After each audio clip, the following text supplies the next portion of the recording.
إنا نحن نزلنا الذكر وإنا له لحافظون.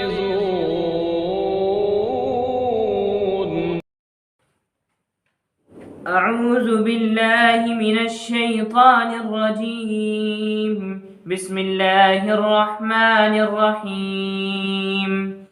أم حسبتم أن تدخلوا الجنة ولما يأتكم مثل الذين خلوا من قبلكم مستهم البأساء والضراء وزلزلوا حتى يقول الرسول والذين آمنوا معه متى نصر الله ألا إن نصر الله قريب. يسألونك ماذا ينفقون قل ما أنفقتم من خير فللوالدين والأقربين واليتامى والمساكين وابن السبيل وما تفعلوا من خير فإن الله به عليم. صدق الله العظيم.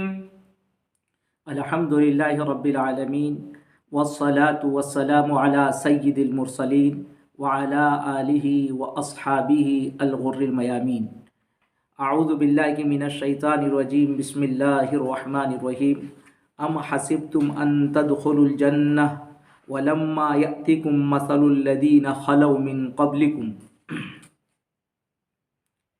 اس سے پیشتر آیت میں پچھلی امتوں کا اور انہوں نے اپنے وقت کے انبیاء کے ساتھ جو کچھ مخالفت کی ہے اس کا تذکرہ تھا. اس آیت کریمہ میں روئے سخن حضرت رسول پاک صلی اللہ علیہ وسلم اور حضرات صحابہ کی طرف ہے. حضرت رسول پاک صلی اللہ علیہ وسلم جب مکہ مکرمہ سے مدینہ منورہ ہجرت فرما گئے تو وہاں پہنچنے کے باوجود مخالفین کی مخالفت روز بروز بڑھتی رہی اور مشرکین مکہ کے ساتھ مدینہ منورہ کے یہود اور منافقین بھی ایک ہی صف میں کھڑے ہو گئے. اور خاص طور سے غزوہ خندق میں، غزوہ احزاب میں یہ سب مسلمانوں کی مخالفت میں میدان میں اتر آئے. یہ بہت آزمائش کی گھڑی تھی. ایسے موقع سے مسلمانوں کو تسلی دی گئی اور ان کو بتلایا گیا کہ اللہ کی سنت اور اس کا قانون دنیا میں یہی ہے کہ جو حق کے پرستار ہوتے ہیں ان کے ساتھ اس طرح کی آزمائشیں آتی ہیں. انبیاء سابقین کے ساتھ بھی اس طرح کی آزمائشیں آتی رہیں اور وہ اپنے حق پر ڈٹے رہے، صابر رہے، ثابت قدم رہے. اللہ کی طرف سے ان کی مدد آئی اور ان کو غلبہ ملا. یہ بشارت سنائی جا رہی تھی مسلمانوں کو کہ اس وقت تمہارے ساتھ جو حالات کشیدہ ہیں ان سے تمہیں گھبرانے کی ضرورت نہیں ہے. وہ وقت بہت قریب ہے جب اللہ کی کھلی مدد آئے گی اور تمہیں فتح اور کامیابی اللہ کی طرف سے ملے گی. یہ بشارت سنائی جا رہی ہے. اب مسلمانوں سے خطاب ہے، ام حسبتم ان تدخلوا الجنہ، کیا تم نے خیال کر لیا ہے کہ تم جنت میں داخل ہو جاؤ، یعنی جنت میں ایسے ہی داخل ہو جاؤ؟ کیا تمہارا یہی خیال ہے؟ وَلَمَّا يَأْتِكُمْ مَثَلُ الَّذِينَ خَلَوْا مِن قَبْلِكُمْ، حالانکہ ان لوگوں کے حالات جو تم سے پہلے گزر چکے ہیں ابھی تمہارے اوپر نہیں آئے. مثل عربی میں کہتے ہی ہیں غیر معمولی حالات کو. آزمائش کے جو حالات ہوتے ہیں ان کے لیے لفظ استعمال ہوتا ہے. یعنی تمہارے اوپر ابھی آزمائشیں نہیں آئی ہیں، اور ان لوگوں کی سی آزمائش الذین خلو من قبلکم، جو تم سے پہلے گزر چکے ہیں۔ اور تم سے پہلے جو لوگ گزر چکے ہیں وہ کون ہیں؟ یعنی انبیاء سابقین اور ان پر ایمان لانے والے حضرات۔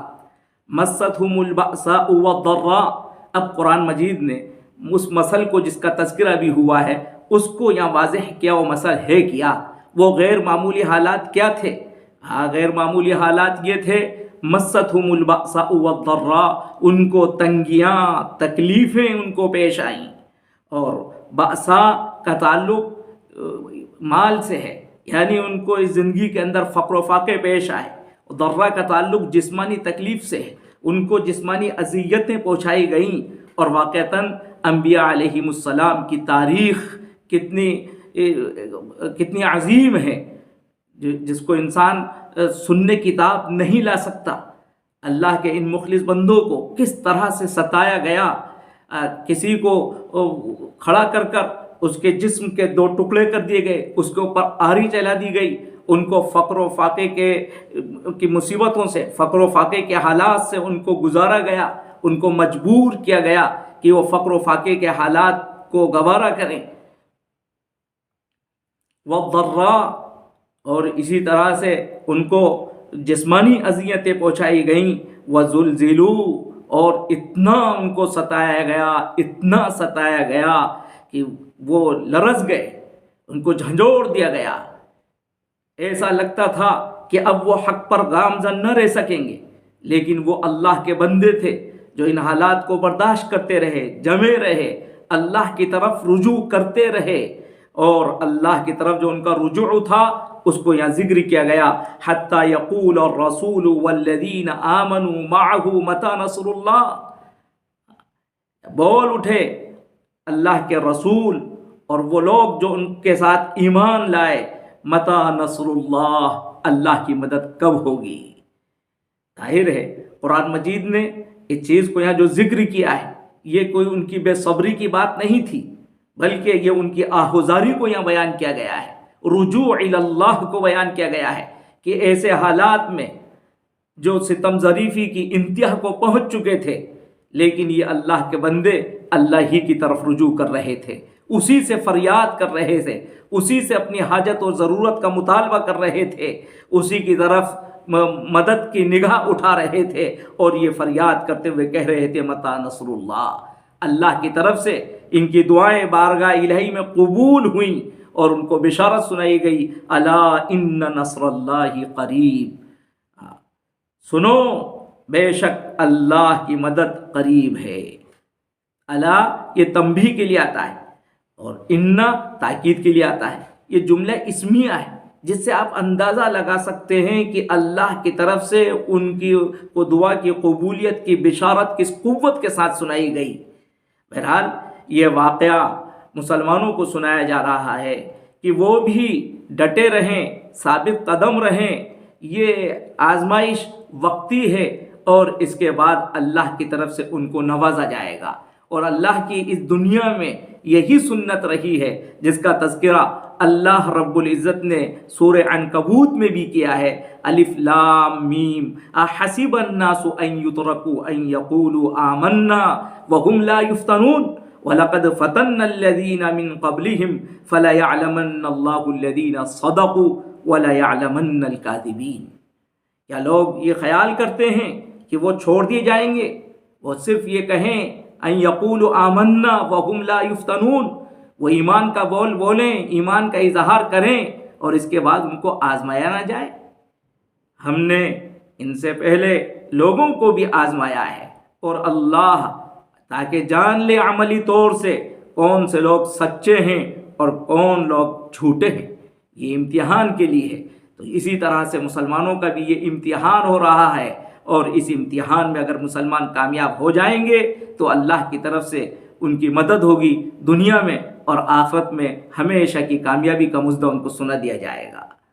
اس کے بعد یسألونک ماذا ینفقون، یہ مدینہ منورہ میں جو کچھ سوالات حضرت رسول پاک صلی اللہ علیہ وسلم سے کیے گئے ان میں سے ایک اہم ترین سوال ہے، اور آپ کو معلوم ہے کہ مدینہ منورہ میں جب آیات بر جن کا تذکرہ اس سے قبل ہو چکا ہے وہ نازل ہوئی، تو اس کے بعد مدینہ منورہ میں بسنے والے تمام اہل ایمان کے دلوں میں یہ آزمائی، یہ تڑپ، یہ دلچسپی پیدا ہو گئی تھی کہ کس طرح سے ہم بر کے اوپر قائم رہیں۔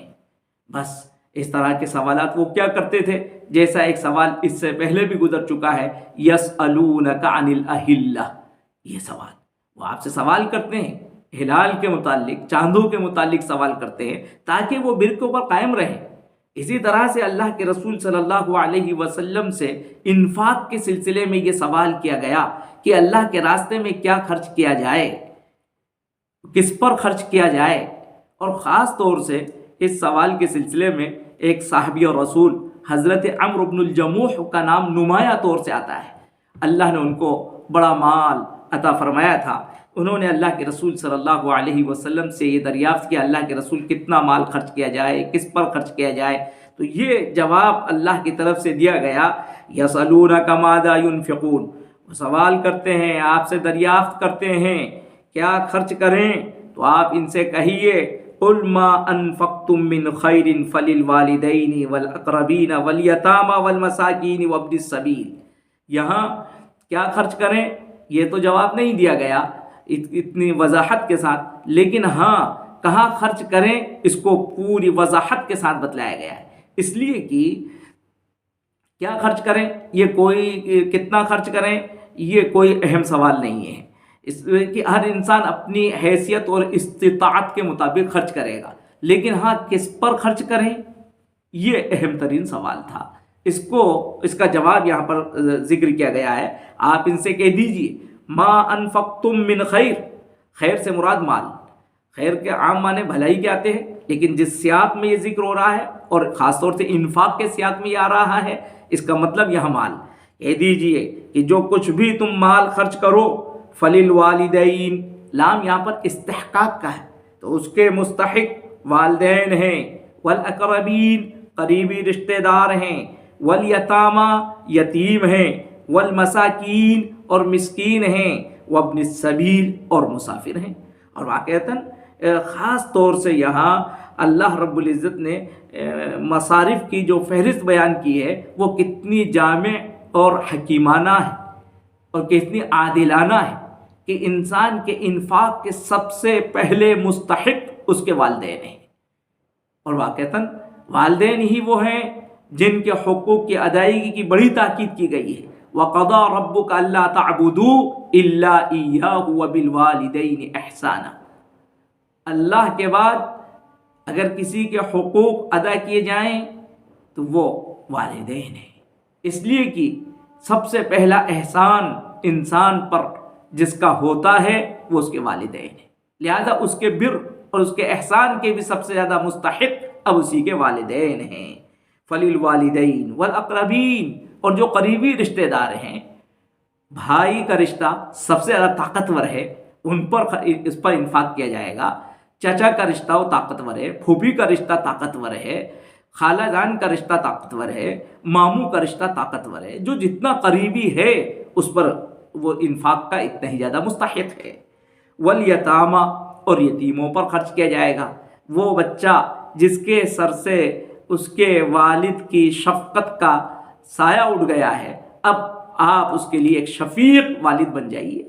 والیتامى والمساکین، اور مساکین پر خرچ کیا جائے، وہ لوگ جن پر حالات کی کوئی افتاد پڑ جائے اور جو لاچار اور مجبور ہو جائیں اور یہ مجبوری ان کو گھر میں بیٹھا دے، تو اب ان مجبوروں کی مدد کی جائے، والمساکین وابن السبیل، اور مسافر کی مدد کی جائے، جو سفر میں کسی مصیبت کے اندر گرفتار ہو گیا ہے، سفر کی وجہ سے اس کو پر کوئی حالات آ گئے ہیں، اس کی مدد کی جائے۔ وما تفعلوا من خیر، اور تم جو بھی خیر کرو گے، یہاں خیر کا لفظ کیونکہ فعل کے ساتھ ذکر ہوا ہے اس لیے اس کے اندر عموم بھی آ سکتا ہے، یعنی وما تفعلوا من خیر، تم جو بھی بھلائی کرو گے، انفاق کرو گے، انفاق کے علاوہ جو بھی تم کار خیر کرو گے، فإن اللہ بہ علیم، تو بے شک اللہ اس کو جانتا ہے اور واقعتاً یہ سب سے اہم ترین چیز ہے۔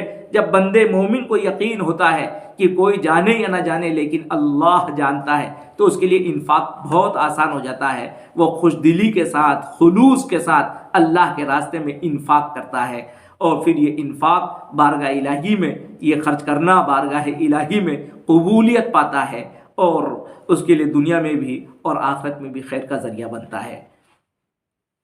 آمین یا رب العالمین۔